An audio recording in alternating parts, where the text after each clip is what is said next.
आज हम बात करने वाले हैं स्प्रिंग के समांतर क्रम संयोजन के बारे में, और इसके लिए जो डेरिवेशन होता है उसे भी हम करेंगे। समांतर क्रम संयोजन, यह भी अक्सर एग्जाम में पूछा जाता है। देखो, जो आपका स्प्रिंग का समांतर क्रम संयोजन रहता है, सबसे पहले तो समांतर क्रम संयोजन, जैसे कि मैंने पिछले वीडियो में बताया था कि स्प्रिंग का समांतर क्रम संयोजन का अर्थ ये होगा कि जो आपकी दोनों स्प्रिंग रहेगी, दो या दो से अधिक स्प्रिंग जो रहेगी, वो किससे जुड़ी रहेगी? आपकी जो आपकी दोनों स्प्रिंग है वो एक फिक्स्ड पॉइंट से जुड़ी रहेगी, साथ ही साथ एक नियत द्रव्यमान वाले वस्तु से क्या रहेगी? जुड़ी रहेगी। इसी प्रकार से यहाँ तीसरी भी आ सकती है, इस प्रकार से इस प्रकार से यहाँ तीसरी भी आ सकती है, चौथी भी आ सकती है, पांचवी भी आ सकती है, और इसे एन आ सकती है। बस शर्त क्या होनी चाहिए? जो आपकी स्प्रिंग होनी चाहिए वो एक ओर से फिक्स्ड पॉइंट से, ये आपका फिक्स्ड पॉइंट है, और दूसरी ओर से किसी द्रव्यमान वाली वस्तु से घिरी होनी चाहिए। तो इसे कहेंगे हम स्प्रिंग का समांतर क्रम संयोजन। ओके, अब हमें जो स्प्रिंग का समांतर क्रम संयोजन होता है, तो उसके लिए हमें क्या निकालना है? इस व्यंजक को सिद्ध करना है। के EQ बराबर K1 plus K2 plus K3 plus जैस प्लस Kn। इसे क्या करना है? हमें प्रूफ करना है। आपके किसके लिए? स्प्रिंग का जब समांतर क्रम संयोजन करेंगे तो ये KEQ का क्या मतलब होता है? आपका तुल्यता बल नियतांक। इसका मतलब क्या होता है आपका? तुल्यता बल नियतांक, या तुल्यता आप इसे स्प्रिंग नियतांक भी कहते हैं। तुल्यता स्प्रिंग नियतांक या तुल्यता बल नियतांक। तो स्प्रिंग तुल्यता स्प्रिंग नियतांक का मान अलग अलग स्प्रिंग नियतांक के योग के बराबर होता है। इसे हमें स्प्रिंग के समांतर क्रम संयोजन के लिए प्रूफ करना है, अर्थात हमें इसे प्रूफ करना है। जैसे कि कल हमने क्या प्रूफ किए थे? कल अर्थात पिछले वीडियो में 1/k EQ बराबर 1/K1 plus 1/K2 plus 1/K3 plus ऐसा डैश प्लस 1/Kn। यहाँ वो था, ये था श्रेणी क्रम संयोजन के लिए। हमें इसे प्रूफ करना है समांतर क्रम संयोजन के लिए। तो चलिए स्टार्ट करते हैं, हम किस प्रकार से करेंगे। सबसे पहले हम क्या कर लेते हैं? इसके लिए हम मान लेते हैं ये आपकी पहली स्प्रिंग हो गई, ये आपकी पहली स्प्रिंग हो गई, और ये आपकी दूसरी स्प्रिंग हो गई। हम दो ही स्प्रिंग मान ले, आप 3 मान सकते हो, 4 मान सकते हो, 5 मान सकते हो। और इसे जोड़ देते हैं हमें एक निश्चित द्रव्यमान वाली किसी वस्तु से, जिसका द्रव्यमान कितना है? आपका कैपिटल M है। इस स्प्रिंग का जो स्प्रिंग नियतांक है वो कितना आपका? K1 है, और इस स्प्रिंग का जो स्प्रिंग नियतांक है वो कितना है आपका? K2 है। अब मैं क्या करूंगा? इसे इस साइड में बल F लगाते हुए, क्या लगाते हुए? बल F लगाते हुए x दूरी क्या करूंगा? विस्थापित करूंगा। कौन सी दूरी विस्थापित करूंगा? x दूरी। जैसे मैं बल लगाऊंगा इसे आगे की ओर, तो ये x दूरी मुझे आगे की ओर विस्थापित करना है। अब देखिए, मैं जब बल लगाऊंगा इस पर आगे की ओर, तो जब मैं इस पर आगे की ओर बल लगाऊंगा तो इन पर भी क्या लगेगा? आपका बल लगेगा। जैसे मैं इसे आगे की ओर खींचूंगा तो क्या होगा? इसके बाद देखिए, जैसे मैं इनको आगे की ओर खींचूंगा तो ये स्प्रिंग भी क्या हो जाएगी? आपकी खींचा जाएगी। पहले आपकी स्प्रिंग इतनी थी, अब ये इतनी थी, अब ये थोड़ी और खींचा जाएगी, और खींचा जाएगी आपकी। क्योंकि मैंने इसे थोड़ा पीछे लिया हूं, इसलिए आपको ये दोनों अभी बराबर ही लिखेंगे, लेकिन ये वास्तव में क्या हुई? इतनी खींचा गई क्योंकि मैंने इसे F बल क्या लगाया हुआ? मैंने आगे लगाया x दूरी विस्थापित करते हुए। उसी प्रकार ये वाली भी क्या होगी? खींचा जाएगी। इसका स्प्रिंग नियतांक कितना है? K1 है। और आपका ये भी क्या हो जाएगी? आपकी खींचा जाएगी। और इसका स्प्रिंग नियतांक कितना है? K2 है। अब देखो, यहाँ एक बात गौर करने वाली है। कल हम क्या कर रहे थे? कल जब हमने किए थे आपका स्प्रिंग का श्रेणी क्रम संयोजन, उसमें आपकी एक स्प्रिंग थी, और ये आपकी दूसरी स्प्रिंग थी। ऐसी ये आपकी दूसरी स्प्रिंग थी। जब मैं इस पे F बल लगाते हुए इसे आगे की ओर x दूरी विस्थापित कर रहा था, तो ये x1 दूरी बड़ी थी, ये बड़ी थी, x2 दूरी बड़ी थी। मतलब ये बड़ी थी यदि 1 सेंटीमीटर, ये बड़ी थी 2 सेंटीमीटर, तो ये कुल कितनी बढ़ेगी? 3 सेंटीमीटर बड़ी थी। ये हमने कल ऐसा किए थे और ऐसा होता भी है। ये जितना बढ़ेगा उतना ही क्या बढ़ जाएगा? ये बढ़ जाएगा। लेकिन यहाँ पर ऐसा नहीं होगा, थोड़ा इमेजिन करना, क्योंकि देखो एक ही आपका ब्लॉक है और एक ही ब्लॉक से आपकी क्या जुड़ी है? दोनों स्प्रिंग जुड़ी है। अब यदि इसे आप 5 मीटर आगे खींचेंगे, 5 मीटर आगे खींचेंगे तो ये भी आगे कितना खिंचाएगी, 5 मीटर ही खिंचाएगी, ये भी 5 मीटर ही खिंचाएगी। लेकिन यदि आप इसे 3 मीटर आगे खींचते हैं तो क्या होगा, ये थोड़ा खिंचाएगी, क्योंकि देखो ये स्प्रिंग क्या रहेगी, थोड़ी कड़ी रहेगी। ये दोनों स्प्रिंग में से ऐसा हो सकता है कि ये स्प्रिंग का जो बल, जो आपका स्प्रिंग नियतांक है वो क्या हो सकता है, ज्यादा हो सकता है, और इस स्प्रिंग का जो स्प्रिंग नियतांक है वो कैसा हो सकता है, आपका कम हो सकता है। मतलब इसका स्प्रिंग नियतांक ज्यादा है, इसका स्प्रिंग नियतांक ज्यादा, इसका अर्थ क्या होगा कि ये ज्यादा कड़ी है। अब ज्यादा कड़ी है तो ये कम खिंचाएगी, और ये आसानी से खिंचा जाएगी क्योंकि ये कम कड़ी है। इसलिए इसे यदि हम 3 मीटर खींचते हैं तो ये खिंचाएगी 1 मीटर, ये खिंचाएगी 2 मीटर। लेकिन यहाँ क्या होगा, जैसे मैं इसको 5 मीटर आगे खींचूंगा तो ये भी 5 मीटर आगे खिंचाएगी, ये भी 5 मीटर आगे खिंचाएगी।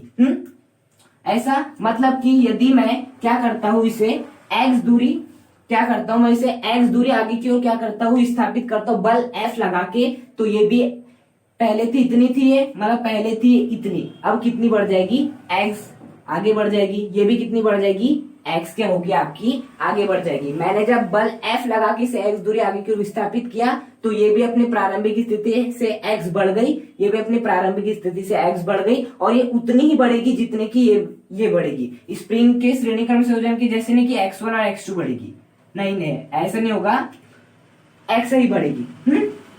तो अब जैसे मैं इस ब्लॉक को बल लगा के ऐसे आगे की ओर क्या करूंगा, विस्थापित करूंगा, तो पीछे की ओर एक बल लगेगा। क्या लगेगा, पीछे की ओर बल लगेगा, जो कि इसे क्या करेगा, पीछे लाने का प्रयास कर। जैसे हम स्प्रिंग को खींचते हैं तो इधर खींचने का प्रयास करती है। अब जिसे भी खींच रहे हैं तो इधर की ओर क्या लगेगा, आपका फोर्स लगेगा। फोर्स यहां भी लगेगा, फोर्स यहां भी लगेगा। अब बात आती है फोर्स, क्या ये वाला जो फोर्स लग रहा है, क्या वो इस वाले फोर्स के भी बराबर होगा और इस वाले फोर्स के भी बराबर होगा? ऐसा नहीं। ये वाला जो फोर्स होगा F1, ये वाला जो फोर्स होगा F2। जब मैं इन दोनों फोर्स को क्या करूंगा, जोड़ूंगा, इन दोनों फोर्स को जोड़ूंगा, तब मुझे मिलेगा टोटल फोर्स। कल जब हम श्रेणी क्रम संयोजन करे थे तो उसमें क्या करे थे हम, यहाँ की पहली स्प्रिंग थी, दूसरी स्प्रिंग थी, ये आपका ब्लॉक था। मैं यदि F बल आगे की ओर इसे खींच रहा था x दूरी विस्थापित करने के लिए, तो पीछे आपका केवल एक बल लग रहा था, आपका F, जो कि केवल किसके बराबर था, इसके बराबर था। लेकिन यहाँ आपके समांतर क्रम संयोजन में व्यवस्था इस प्रकार से होती है कि जब आप इसे खींचते आगे की ओर तो ये जो आपका बल है वो दो भागों में बढ़ जाता है। एक हो जाता है F1, एक हो जाता है आपका F2। मतलब यदि मैंने 10 न्यूटन बल लगाया होगा, 10 न्यूटन बल लगाया होगा, तो इस स्प्रिंग पे पीछे की ओर जाएगा 5 न्यूटन और इस स्प्रिंग पे जाएगा पीछे की ओर 5 न्यूटन, क्योंकि व्यवस्था आपकी इस प्रकार से होती है समांतर क्रम संयोजन में। ओके, तो मैंने जैसे ही इस ब्लॉक, जो आपका ब्लॉक था जिसका द्रव्यमान m था, इसे बल लगाते हुए आगे की ओर विस्थापित किया, बल लगाकर आगे की ओर x दूरी विस्थापित किया, तो पीछे की ओर इस स्प्रिंग पे लगा बल F1 और इस स्प्रिंग पे लगा बल F2। अब देखिए जैसे मैं ब्लॉक को आगे की ओर क्या करूंगा, x दूरी विस्थापित करूंगा तथा बल F लगाऊंगा, तो आपकी स्प्रिंग पीछे की ओर क्या लगाएगी, बल लगाएगी। वो बल, पहला बल तो गया F1 F2, पहला बल क्या हो गया आपका F1 F2, जो कि इससे क्या होगा, अलग अलग होगा, अलग अलग होगा। लेकिन इन दोनों को यदि मैं जोड़ूंगा तो मुझे ये मिल जाएगा। मतलब ये मैं 5 + 5 करूंगा तो मुझे, ये आपका 10 था, 5 + ये 5, ये 5, इन दोनों को जोड़ूंगा तो मुझे 10 मिल जाएगा। मतलब जो आपका यहाँ से एक बात समझ में आ रही कि F बराबर क्या हो जाएगा, F1 + F2। इसे नाम दे देंगे हम समीकरण नंबर 1। यहाँ से हमें समझ आ गया। अब देखिए मैंने जब स्प्रिंग में बल लगाते हुए इसे इस डायरेक्शन में खींचा तो विपरीत डायरेक्शन में स्प्रिंग इसे इधर खींचना चाहिए। मतलब इस दिशा में एक बल लगेगा और बल कितना लगेगा, K1 × x। वो कितना लगेगा, हम ऐसे करते, स्प्रिंग नेता इंटू जितना ये आगे गई, कितना आगे गई, x दूरी आगे गई है तो K1 × x। उसी प्रकार से जैसे मैं इसे आगे की ओर खींचूंगा तो पीछे की ओर बल लगेगा और वो बल होगा आपका K2 × x। क्या होगा, K2 × x। K2 स्प्रिंग नियतांक है और x जितनी दूरी हम विस्थापित करते हैं।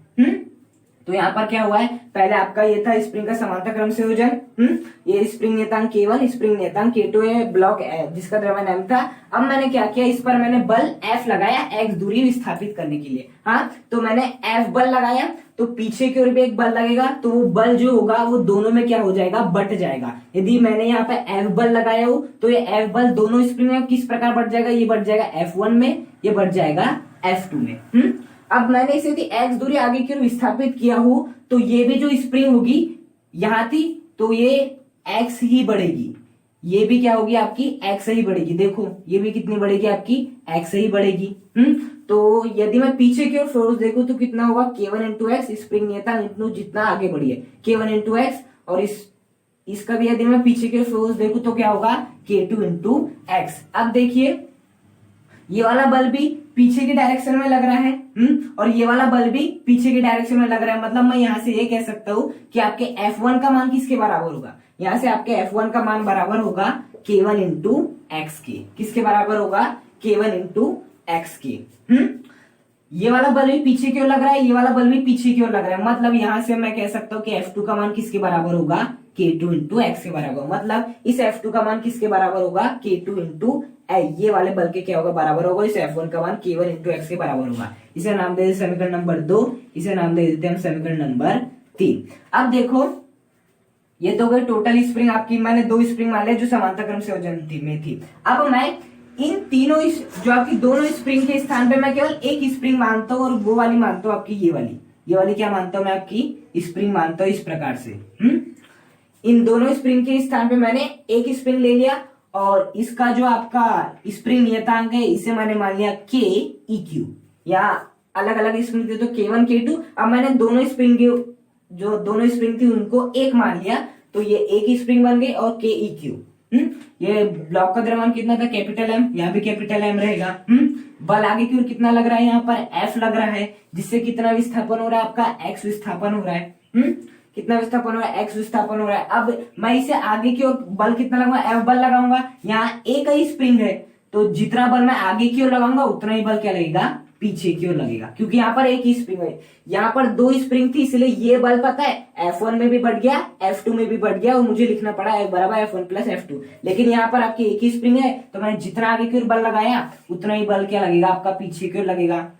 अब देखो जैसे मैं इसे आगे F बल लगाते हुए x दूरी आगे की विस्थापित करूंगा तो ये स्प्रिंग भी क्या हो जाएगी आपकी x दूरी आगे बढ़ जाएगी।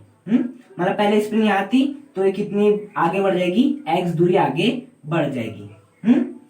x दूरी आपकी आगे बढ़ जाएगी। तब यदि मुझे क्या लिखना हो यहाँ से, तो आपका बल F पीछे लग रहा था, तो जैसे मैं बल F लगाते हुए इसे आगे की ओर खींचूंगा तो स्प्रिंग क्या करेगी पीछे की ओर खींचने का प्रयास करेगी। तो यहाँ जो आपका पीछे की ओर जो बल लगेगा वो कितना लगेगा KEQ इंटू एक्स। ऐसे लिखते हैं हम स्प्रिंग नियतांक गुणा जितना आगे विस्थापित हुआ है। मतलब यहाँ से मैं क्या लिख सकता हूँ F बराबर KEQ इंटू एक्स। क्या लिख सकता हूँ F बराबर KEQ इंटू एक्स, क्योंकि ये वाला जो फोर्स है वो भी पीछे लग रहा है, और जो आपका ये वाला फोर्स है KEQ इंटू एक्स ये भी क्या लग रहा है आपका पीछे की ओर लग रहा है। तो यहाँ से लिख सकता है F बराबर KEQ इंटू एक्स। ये हो जाएगा आपका समीकरण नंबर 3। तो इस प्रकार से मैंने स्प्रिंग लिया, उनका समांतर क्रम से संयोजन किया, स्प्रिंग नेतांक K1 K2। हम आज सभी जानते हैं कि यदि हम किसी स्प्रिंग से कोई ब्लॉक जुड़ा है उसको यदि आगे की ओर खींचते हैं तो आपको एक ऐसा बल अनुभव होता है कि जो ब्लॉक को इधर की ओर खींचने का प्रयास करता है, तो जो इधर की ओर खींचने का प्रयास करता है ना उस ब्लॉक को सोचिएगा थोड़ा, वो रहता है आपको पता है कौन सा फोर्स, वो रहता है आपका ये वाला force K1 into x, K2 into x और KEQ इंटू एक्स। वो बल यही रहता है। अब वो बल किसके बराबर हो जाता है इस F के, इस F1 के, इस F2 के। क्यों? क्योंकि ये भी पीछे क्यों लगता है, ये भी पीछे क्यों लगता है, इसलिए मैंने लिखा F1 बराबर K1 इंटू एक्स, F2 बराबर K2 इंटू एक्स, क्योंकि ये भी पीछे क्यों लग रहा है, और मैंने लिखा F बराबर KEQ इंटू एक्स। अब मैंने क्या लिखा F बराबर F1 प्लस F2, ये इसलिए लिखा हो क्योंकि आपकी ये एक स्प्रिंग थी, तो मैंने जब इसे आगे की ओर खींचा F बल लगाते हुए तो जितना भी बल मैंने F आगे की ओर लगाया उतना ही बल पीछे की ओर लग गया। लेकिन यहाँ पर आपकी 2 स्प्रिंग है तो मैं जितना बल F आगे की ओर लगाऊंगा वो बल जो रहेगा वो 2 भागों में बढ़ जाएगा, क्योंकि यहाँ 2 स्प्रिंग है। अब यदि 3 स्प्रिंग रहती तो वो बल किस में बढ़ जाता, 3 बल में बढ़ जाता।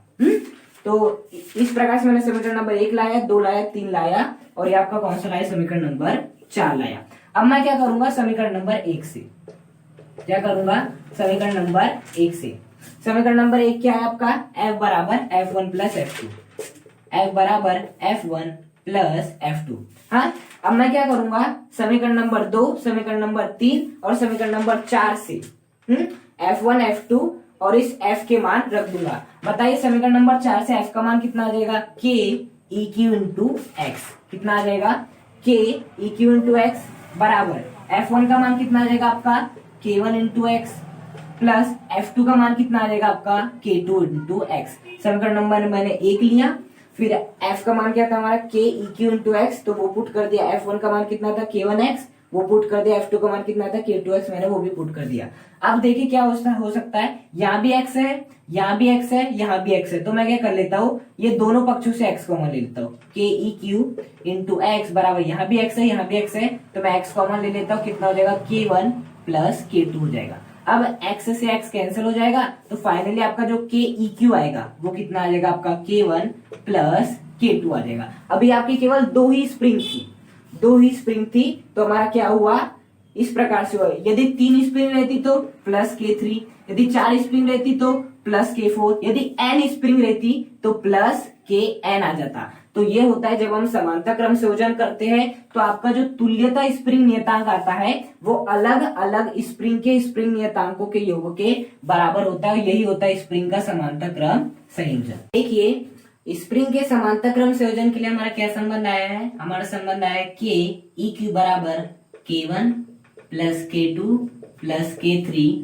Plus dash dash dash dash plus Kn। ये संबंध आया आपका KEQ बराबर K1 plus K2 plus K3 plus dash dash dash plus Kn। अब देखिए यदि मुझे ये पूछा जाए कि यदि दो या दो से अधिक स्प्रिंग समानता क्रम संयोजन में जुड़ी हुई है तब उनका आवर्तकाल किस प्रकार से लिखेंगे, तो हम किस प्रकार से लिख सकते हैं। देखिए आवर्तकाल का सूत्र क्या होता है, T बराबर 2 pi under root of m upon k, जहां m क्या होता है आपका द्रव्यमान स्प्रिंग का, k क्या होता है आपका द्रव्यमान स्प्रिंग का द्रव्यमान नहीं, आपके ब्लॉक का द्रव्यमान, k क्या होता है आपका, k अर्थ होता है आपका स्प्रिंग नियतांक। ओके, अब देखिए T बराबर 2 पाई अंडर रूट ऑफ, जो हमारा हमने ब्लॉक माने थे स्प्रिंग का, जब हम समानता क्रम संयोजन माने थे तो जो आपका ब्लॉक था उसका जो द्रव्यमान कितना रखे थे हमने, कैपिटल M रखेंगे, तो इस M के स्थान पे क्या आ जाएगा आपका capital M divide by spring नियतांक। अब स्प्रिंग नियतांक के रूप में क्या आएगा आपका, अब हमें वही सोचना है। देखिए यदि दो या दो से अधिक स्प्रिंग समानता क्रम संयोजन में जुड़ी हुई है, समानता क्रम संयोजन में जुड़ी हुई है, तो जो आपका स्प्रिंग नियतांक आता है KEQ, ये क्या है आपका तुल्यता स्प्रिंग नियतांक। इस KEQ की वैल्यू कितने, K1 plus K2 plus K3 plus dash Kn। तो मैं इस K के स्थान पे इस KEQ को ना हम K भी कह सकते हैं, इस KEQ को हम K भी कह सकते हैं, तो मैं इस K के स्थान पे ये वैल्यू पुट कर दूंगा। तो क्या आ जाएगा आपका K1 plus K2 plus K3 plus dash plus Kn। तो ये हो जाएगा आपका क्या आवर्तकाल हो जाएगा, किसके लिए, यदि दो या दो से अधिक स्प्रिंग समानता क्रम संयोजन में जुड़ी हुई है, और उसका आवर्तकाल हो जाएगा ये, जहां M इस ब्लॉक का द्रव्यमान जो कि कैपिटल M था, ये होता है K स्प्रिंग नियतांक जो कि हमने इतना निकाले थे, हमने पुट कर दिए। ये हो गया आपका आवर्तकाल। ओके, ये क्या हो गया आपका आवर्तकाल हो गया। अब यदि मैं बात करूं, जैसे कि जब मैंने श्रेणी क्रम संयोजन का वीडियो अपलोड किया था, तो उसमें मैंने आपको स्प्रिंग का जब हम श्रेणी क्रम संयोजन करते हैं तो आवर्तकाल किस प्रकार से निकालेंगे वो बताना भूल गया था, तो मैं इस वीडियो में वो भी क्लियर कर देता हूं आपको। देखिए जब स्प्रिंग का श्रेणी क्रम संयोजन होता है, कौन सा संयोजन होता है, स्प्रिंग का श्रेणी क्रम संयोजन होता है, तो हमारा जो मेन फॉर्मूला निकाल के आता है वो कितना आता है, 1 अपॉन के EQ बराबर 1 upon K1 plus 1 upon K2 plus 1 upon K3 plus dash plus 1 upon Kn। यही फॉर्मूला निकल के आया था। अब मुझे क्या लिखना है, आवर्तकाल लिखना है स्प्रिंग का जब श्रेणी क्रम संयोजन हो रहा हो। तो आवर्तकाल का फॉर्मूला क्या होता है, T इज इक्वल टू, जो आपका आवर्तकाल का फॉर्मूला होता है वो कितना होता है, T is equal to 2 pi under root of M upon K। कितना होता है आपका M अपॉन K। अब देखिए मैं इसे इस प्रकार से लिख सकता हूँ, 2 pi under root of M into 1 upon K, इस प्रकार से लिख सकता हूँ M इंटू 1 अपॉन K। अब जहाँ M क्या होता है आपके ब्लॉक का द्रव्यमान, यदि आप श्रेणी क्रम संयोजन वाला वीडियो देखे होंगे तो उसमें आपने अवश्य गौर किया होगा कि जो हमने आपका ब्लॉक माने थे उसका द्रव्यमान माने थे कैपिटल M। क्या माने थे हमने, कैपिटल M माने थे, तो मैं इस M के स्थान पे क्या लिख दूंगा, कैपिटल M। तो 2 pi under root of M के स्थान पे capital M into 1 upon K के स्थान पे मैं ये वाली पुट कर दूंगा, क्योंकि जो KEQ है ना इसको हम K भी लिख सकते हैं, सामान्यतः इसे हम K भी लिख सकते हैं। तो मैं इस 1 अपॉन K के स्थान पे 1 upon K1 plus 1 upon K2 plus 1 upon K3 plus dash 1 upon Kn तक की वैल्यू रख सकता हूँ। तो 1 अपॉन K1 प्लस 1 अपॉन आपका हो जाएगा K2 plus 1/K3 plus dash plus 1/Kn। ये हो जाएगा आपका आवर्तकाल t बराबर 2.m into 1/K1 plus 1/K2 plus 1/K3 plus dash plus 1/Kn। ये हो जाएगा आपका आवर्तकाल जब स्प्रिंग का श्रेणीक्रम संयोजन हो रहा हो। ओके, अब देखिए एक बहुत ही महत्वपूर्ण बात है, एक फैक्ट है, इसे आपको याद रख लेना है, जो कि एग्जाम में कई बार वस्तुनिष्ठ प्रश्नों में पूछ लिया जाता है, तो आपका फैक्ट कई बार काम भी आएगा। देखो, जैसे कि आपको इस प्रकार से स्प्रिंग दी हुई है, इस प्रकार से क्या दी हुई है, आपको स्प्रिंग दी हुई है। इस स्प्रिंग का जो स्प्रिंग नियतांक है वो मान लेते हो K है, और जो लंबाई है वो कितनी आपकी L है। अब यदि मैं इसे दो बराबर भागों में तोड़ता हूं, तो क्या हो जाएगा, स्प्रिंग का ये एक पार्ट हो जाएगा आपका, और स्प्रिंग का दूसरा पार्ट आपसे क्या हो जाएगा, अलग हो जाएगा। ये हो जाएगा स्प्रिंग का एक पार्ट और स्प्रिंग का दूसरा पार्ट। इसकी लंबाई क्या हो जाएगी, L/2। इसकी लंबाई कितनी हो जाएगी, L/2। यदि टोटल लंबाई L होगी तो मैं जैसे इसे बीच से दो बराबर भागों में तोड़ूंगा तो ये भी L/2, ये भी L/2। अब यह हमें देखना कि स्प्रिंग नियतांक का क्या होगा। हमेशा याद रखना, स्प्रिंग जितने भागों में टूटेगी स्प्रिंग नियतांक उतना ही गुना बढ़ जाएगा। देखो अभी स्प्रिंग नियतांक कितना है, K है। स्प्रिंग कितने भागों में टूटी है, दो भागों में टूटी है, तो ये 2 गुना बढ़ जाएगा। मतलब इस स्प्रिंग का भी स्प्रिंग नियतांक हो जाएगा 2K और इसका भी स्प्रिंग नियतांक हो जाएगा आपका 2K। कितना हो जाएगा, 2K। ओके, अब मैं मान लेता हूं कि ये जो आपकी स्प्रिंग है वो इस प्रकार से थी आपकी, और इसे मैंने 3 बराबर भागों में तोड़ दिया। इसका जो स्प्रिंग नियतांक था वो K था, और जो लंबाई थी वो टोटल जो लेंथ थी वो कितनी थी आपकी L थी। अब यदि मैंने 3 हिस्सों में तोड़ा तो किस प्रकार से टूटेगी, ये हो जाएगा आपका पहला हिस्सा, ये हो जाएगा आपका दूसरा हिस्सा, ये वाला, और ये हो जाएगा आपका तीसरा हिस्सा। इस प्रकार से बताइए टोटल लंबाई कितनी थी, L थी। अब जब मैंने इसे 3 बराबर भागों में तोड़ दिया तो इसकी लंबाई हो जाएगी L/3, इसकी लंबाई हो जाएगी L/3, इसकी लंबाई हो जाएगी आपकी L/3। लेकिन स्प्रिंग नियतांक का क्या होगा, पहले तो K था, मैंने 3 भागों में तोड़ दिया, तो हम सभी जानते हैं आपका स्प्रिंग जितनी भागों में टूटेगा उतना ही गुना आपका स्प्रिंग नियतांक बढ़ जाएगा। अभी आपका प्रारंभ में स्प्रिंग नियतांक कितना था, आपका K था। अब स्प्रिंग कितने भागों में टूटा है, आपकी स्प्रिंग टूटी है आपके 3 भागों में, पहला भाग, दूसरा भाग, तीसरा भाग, तो आपका स्प्रिंग नियतांक भी 3 गुना बढ़ जाएगा। तो हो जाएगा 3K, ये हो जाएगा आपका 3K, ये भी हो जाएगा आपका 3K। मतलब ये 4 भागों में टूटती तो स्प्रिंग ये हो जाता 4K 4K 4K, 5 भागों में टूटती तो 5K 5K 5K। मतलब जितने भागों में स्प्रिंग टूटेगी उतना ही गुना आपका स्प्रिंग नियतांक बढ़ जाएगा। यह अत्यंत ही महत्वपूर्ण फैक्ट है जो कि वस्तुनिष्ठ प्रश्नों में एग्जाम में कई बार पूछा जाता है। तो आज के वीडियो में हमने समांतर क्रम संयोजन होता है तो क्या आपका डेरिवेशन निकलता है 1/K EQ is equal to K1 plus K2 plus K3 plus Kn को क्या किया, डेराइव किया। उसके बाद देखा कि आवर्तकाल किस प्रकार से निकाल सकते हैं, और जो हम भूल गए थे श्रेणीक्रम संयोजन के लिए आवर्तकाल निकालना, हमने वो भी निकालना सीखे। और अंत में एक बहुत ही महत्वपूर्ण बात जानी कि आपकी स्प्रिंग जितने भागों में टूटेगी स्प्रिंग नियतांक उतना ही गुना बढ़ जाएगा। यदि आपको वीडियो पसंद आई तो इस वीडियो को लाइक करें, चैनल को सब्सक्राइब करें और कमेंट करके हमें जरूर बताएं कि आपको वीडियो कैसा लगा।